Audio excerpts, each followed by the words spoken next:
Hello everyone, welcome to exam IQ. Start करते हैं SSC CGL के प्रीवियस ईयर क्वेश्चंस। ठीक है, इससे पहले हम 4 जून 2019 के पूछे गए क्वेश्चंस कर चुके हैं। ठीक है, आज हम करेंगे 6 जून 2019 के क्वेश्चन। पहला ऑप्शन आपसे कहता है which of the following destroy the ozone layer. Ozone layer को कौन सा गिवन ऑप्शन है जो डिस्ट्रॉय करता है? इसका राइट आंसर है क्लोरीन। ठीक है, देख लेते हैं। क्लोरीन एटम जब कांटेक्ट में आता है ओजोन लेयर के, ओजोन लेयर कहाँ पाई जाती है आपकी? वो पाई जाती है स्ट्रेटोस्फेयर में। स्ट्रेटोस्फेयर में जब आपके क्लोरीन एटम पहुंच जाते हैं, वो वहाँ पे मौजूद ओजोन लेयर से कांटेक्ट करते हैं। कांटेक्ट करने के बाद क्या होता है कि ओजोन लेयर डिस्ट्रॉय होनी शुरू हो जाती है। कम से कम एक क्लोरीन एटम आपका 1 लाख ओजोन मॉलिक्यूल्स को डिस्ट्रॉय कर सकता है। इसके अलावा इस चीज़ को कंट्रोल करने के लिए क्या किया गया? आपके क्लोरोफ्लोरोकार्बन्स एंड हाइड्रोक्लोरोफ्लोरोकार्बन्स जिसके अंदर क्लोरीन पाया जाता है, उनको बैन कर दिया गया। एक क्वेश्चन एक्स्ट्रा पूछा जाता है एग्जाम्स में कि जो ये क्लोरोफ्लोरोकार्बन्स हैं एंड हाइड्रोक्लोरोफ्लोरोकार्बन्स हैं, इनको किस नेम से जाना जाता है? ठीक है, तो इन्हें हम ओजोन डिप्लीटिंग सब्सटेंस भी बोलते हैं। इस चीज़ का आप ध्यान रखेंगे। क्वेश्चन नंबर 2 आपसे कहता है who founded and name the science of electromagnetism. इसने फाउंड किया। ठीक है, इसका सही आंसर है एंड्रे मैरी एम्पियर। ठीक है, ऑप्शन नंबर 4। इनके बारे में जान लेते हैं। एंड्रे मैरी एम्पियर जो है वो फ्रेंच फिजिसिस्ट और मैथमेटिशियन रहे हैं। ठीक है, इसके अलावा इन्होंने इलेक्ट्रोडायनेमिक को भी जैसे इलेक्ट्रोमैग्नेटिज्म को डेवलप करा। फाउंडर एंड क्लास इलेक्ट्रोमैग्नेटिज्म को फर्दर क्लासिफाई करके इलेक्ट्रोडायनेमिक का भी कॉन्सेप्ट इन्होंने दिया था। इसके अलावा इन्होंने जो इनके कुछ इन्वेंशन है, ठीक है, और वो इन्वेंशन का नाम है सोलोनॉइड। जैसे आप कभी फिजिक्स पढ़ेंगे सोलोनॉइड उसमें आता है, तो सोलोनॉइड और इलेक्ट्रिकल टेलीग्राफ जो है इनके द्वारा इन्वेंटेड किए गए हैं। क्वेश्चन पूछा जाए तो आपको याद होना चाहिए कि सोलोनॉइड और इलेक्ट्रिकल टेलीग्राफ किसने इन्वेंटेड किए हैं? Right answer Andre Marie Ampere. ठीक है, पहला मुस्लिम रूलर बताइए जिसने पूरे इंडिया को साउथ तक कवर कर लिया हो। तो इसका सही आंसर है Alauddin Khilji, option number 1। Question number 4 देख लेते हैं। क्वेश्चन नंबर 4 आपसे कहता है बांदीपुर नेशनल पार्क कहाँ पर लोकेटेड है? ठीक है, कॉमन क्वेश्चन है बट ये नेशनल पार्क से है। नेशनल पार्क के रिलेटेड और जितने भी स्टैटिक का पार्ट है उस पर मैं क्वेश्चंस बता रहा हूँ, आने वाले टाइम में वो आपको मिलेंगे। ठीक है, बट अभी हम देखते हैं क्वेश्चन नंबर 4। क्वेश्चन नंबर 4 का जो राइट आंसर है वो है ऑप्शन नंबर 1 कैननेट का। इसके बारे में जान लेते हैं। देखिए, एग्जामिनर को जब क्वेश्चन टफ बनाना होगा ना, तो वो आपसे स्टेट नहीं पूछेगा, वो आपसे डिस्ट्रिक्ट पूछ लेगा। तो आपको डिस्ट्रिक्ट भी पता होना चाहिए। बांदीपुर नेशनल पार्क कहाँ पे लोकेटेड है? चामराजनगर डिस्ट्रिक्ट में लोकेटेड है। वो डिस्ट्रिक्ट कहाँ पे है? वो कर्नाटका में है। ठीक है, यहाँ इसको टाइगर रिजर्व भी बोला जाता है। ये एक टाइगर रिजर्व भी है। Bandipur national park also a tiger reserve. ठीक है, एंड नगरहोल नेशनल पार्क उसके पास में ही है, दोनों जुड़े हुए हैं। इस चीज का भी ध्यान रखेंगे, क्वेश्चन पूछा जा सकता है इसके ऊपर। क्वेश्चन नंबर 5 देख लेते हैं। Popular Bagh cave painting found in Madhya Pradesh, Himachal Pradesh, Sikkim, Orissa. Right answer is option number 1 Madhya Pradesh. Bagh paint जो हमारी बाघ केव्स है are group of 9 rock cut mountains. ठीक है, इस चीज का ध्यान रखेंगे। Situated among the southern slope of Vindhyas. ठीक है, विंध्यास के जो साउथर्न स्लोप्स हैं वहां पे सिचुएटेड है। बाग town of Dhar district Madhya Pradesh. देखिए, इसमें भी बताया डिस्ट्रिक्ट कहाँ पे है, धार डिस्ट्रिक्ट, वहां पाए जाते हैं। क्वेश्चन नंबर 6 देख लेते हैं। क्वेश्चन नंबर 6 कहता है what is deposited on iron in the process of galvanisation. देखिए, इसमें पूछ लिया गैल्वेनाइजेशन, ये फिजिक्स का पार्ट है। गैल्वेनाइजेशन क्या होता है? ठीक है, पहले हम ऑप्शन देख लेते हैं। इसका राइट आंसर है जिंक। जिंक के थ्रू गैल्वेनाइजेशन का प्रोसेस किया जाता है। इसमें देख लेते हैं galvanization is the process of applying a protective zinc coating to steel और आयरन। देखिए, स्टील और आयरन के ऊपर हम जिंक की कोटिंग कर देते हैं। उससे क्या होता है कि उन्हें जंग नहीं लगता, रस्टिंग से वो बच जाते हैं। तो कॉमन मेथड हम जो यूज करते हैं इस चीज के लिए वो है hot dip. Galvanizing in which part are submerging bath of molten zinc. क्या होता है कि जिंक को पिघला लेंगे, उसके अंदर हम इसे डिप कर देते हैं एक टाइम पीरियड तक, उसके बाद उस पर कोटिंग हो जाती है। ठीक है, एंड उस कोटिंग से वो उसको रस्टिंग से प्रोटेक्ट करता है। ठीक है, इसे कहते हैं galvanization. Option question number 7 Badami Chalukyas had the capital at before they move to Badami. ठीक है, तो चालुक्याज थे, उनकी पहले कौन सी कैपिटल थी? ठीक है, इसने ये पूछा है, ये हिस्ट्री का क्वेश्चन है। तो राइट आंसर है इसका आई होल। AIHOLE, ठीक है। बाकी कुछ इंपॉर्टेंट पॉइंट देख लेते हैं इससे related. Also known as the city of temple, इसे as a city of temple भी जाना जाता है, right. First capital city of Chalukyas थी। It was the trade centre also, ठीक है। Later develop into religious centre में ये मूव्ड हो गया। कैपिटल सिटी जो है मूव्ड हो गई Aihole to Badami during the Pulakeshin first, ठीक है। Badami also known as Vatapi. तो क्वेश्चन ये भी पूछा जा सकता है आपसे, बतापी, बदामी की जगह आपसे वर्ड यूज कर ले बतापी, तो आप बतापी बताएंगे, ठीक है। इन इंपॉर्टेंट पॉइंट्स का ध्यान रखेंगे, अपने नोट्स में लिख लेंगे। क्वेश्चन नंबर 8 हम देख लेते हैं। क्वेश्चन नंबर 8 आपसे कहता है which of the following ministry implemented the mid day meal scheme, ठीक है। ये क्वेश्चन बहुत कॉमन है और कई बार पूछा गया है, तो स्कीम से रिलेटेड भी आपको पता होना चाहिए, ठीक है। इसका सही आंसर है ministry of human resource and development. Mid day meal scheme जो है आपकी एक मील प्रोग्राम है जो लॉन्च हुआ था 1995 में, ठीक, गवर्नमेंट ऑफ इंडिया के द्वारा, ठीक है। ये पूछा जाएगा कि मिड डे मील स्कीम जो है किस ईयर में लॉन्च हुई थी, ठीक है। तो ये राइट आंसर होगा उसका 1995। एंड किस एक्ट के अंदर ये कवर्ड है, अगर एग्जामिनर को हार्ड क्वेश्चन बनाना होगा तो एक्ट पूछ लेगा। नेशनल फूड सिक्योरिटी एक्ट 2013 के अंदर ये कवर्ड है। क्वेश्चन नंबर 9 देख लेते हैं। क्वेश्चन नंबर 9 आपसे कहता है which was the first Muslim dynasty that ruled India. तो राइट आंसर इसका होगा slave dynasty. Option number 1 Tughlaq dynasty, Lodhi dynasty, Khilji dynasty नहीं होगा। Option number 1 slave dynasty right answer, ठीक है। कुतुबुद्दीन ऐबक ने फर्स्ट सुल्तान थे वो दिल्ली के जिन्होंने स्लेव डायनेस्टी की स्थापना करी थी, ठीक है। ये पहली डायनेस्टी थी मुस्लिम डायनेस्टी, ठीक है। क्वेश्चन आ सकता है फर्स्ट मुस्लिम डायनेस्टी जिसने इंडिया पे रूल किया था। क्वेश्चन नंबर 10, क्वेश्चन नंबर 10 आपसे कहता है लोक अदालत हैव बीन क्रिएटेड अंडर, ठीक है।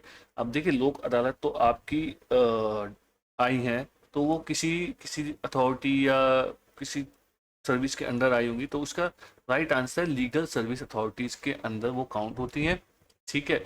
Known as the people's court भी इसको बोला जाता है, are covered under the legal service authority act 1987, ठीक है। क्वेश्चन पूछा जाएगा तो आपको ये भी पता होना चाहिए किस एक्ट के अंदर है। लीगल सर्विस अथॉरिटीज लिख दिया, लेकिन अगर इसको थोड़ा सा और डिफिकल्ट बनाना हो तो वो एक्ट पूछ लेगा, किस में ईयर पूछ लेगा, तो 1987 ध्यान रखेंगे।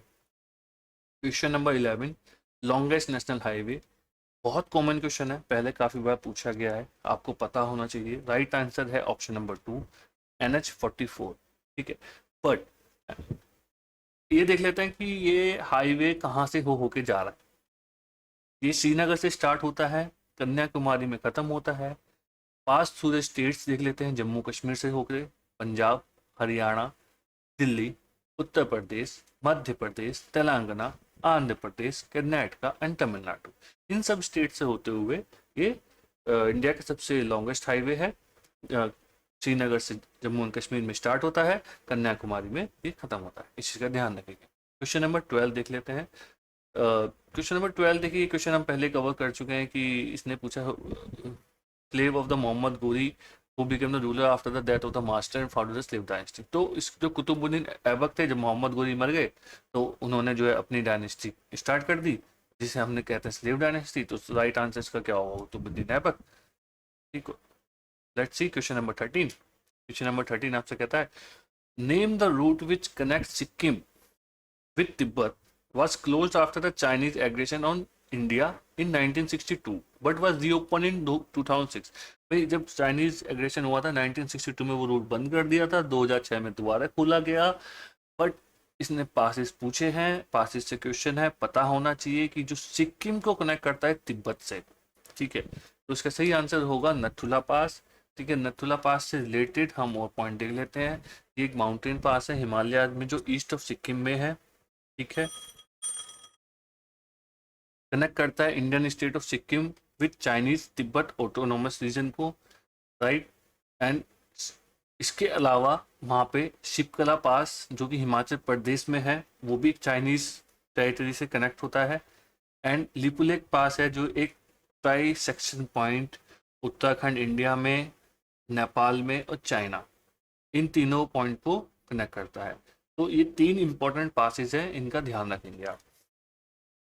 Let's see question number 14। Question number 14 आपसे कहता है the colourful art name Nandana block print which uses graceful yet aligned arrangement of motif on fabric is practiced in Tarapur village. और ठीक है, ये आर्ट से और कुछ फॉक आर्ट होते हैं जो कुछ ट्राइबल पीपल्स पर्टिकुलर यूज करते हैं आर्ट फॉर्म, उससे पूछा गया है। सबसे पहले आपको ये देखना कि तारापुर विलेज कहाँ पे है। तारापुर विलेज आपका मिलेगा मध्य प्रदेश में, तो इसका सही आंसर होगा ऑप्शन नंबर 2 मध्य प्रदेश। ठीक है, इसमें देख लेते हैं प्रैक्टिस होता है Tarapur village in Neemuch district of Madhya Pradesh. ठीक है, and popular among the Bhil tribe. ठीक है, तो हमने यहाँ पे 2 चीज कवर कर ली। पहला हमने यहाँ पे डिस्ट्रिक्ट कवर कर लिया, दूसरा हमने ट्राइब कवर कर ली। ठीक है, भिल ट्राइब, अगर आपसे क्वेश्चन पूछा जाए कि भिल ट्राइब कहाँ पाई जाएगी, आप बता सकते हैं मध्य प्रदेश। ठीक है, ऑप्शन क्वेश्चन नंबर 15 हम देख लेते हैं।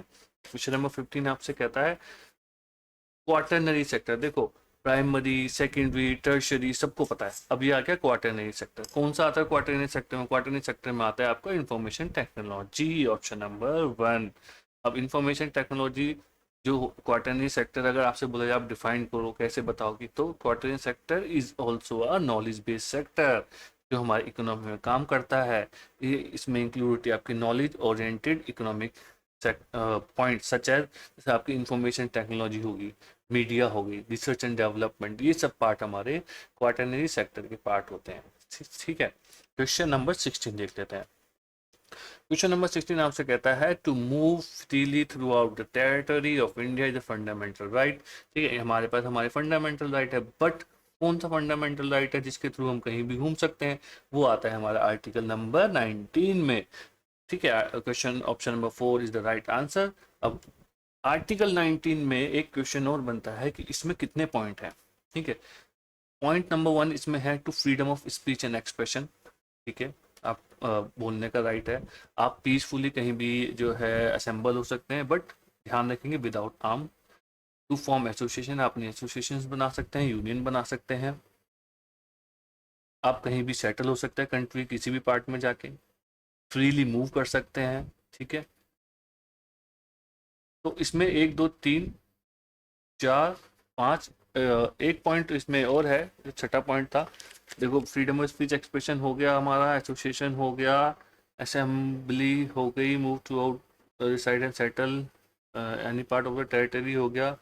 ठीक है, इसमें एक पॉइंट आपका और है जो 6 पॉइंट है, वो आपका आई थिंक ये रह गया, आपको बता देता हूँ। एक 6 पॉइंट इसमें आपका है टू प्रैक्टिस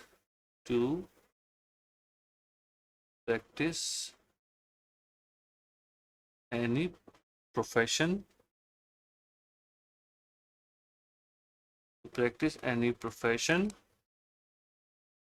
और ठीक है कैरी एनी ऑक्यूपेशन,